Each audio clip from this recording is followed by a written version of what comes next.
पहला सवाल है, पीला दरिया यानी येलो रिवर किस मुल्क में है?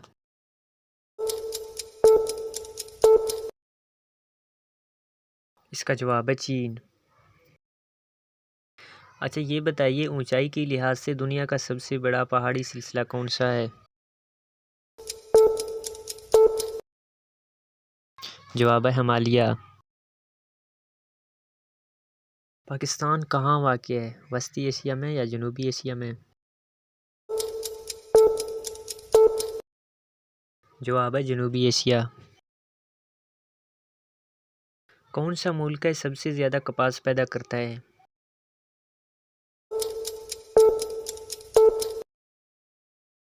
जवाब है भारत।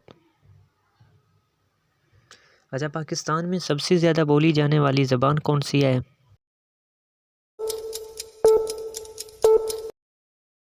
जवाब है पंजाबी। पाकिस्तान ने ग्वादर किस मुल्क से ख़रीदा? इसका जवाब है ओमान।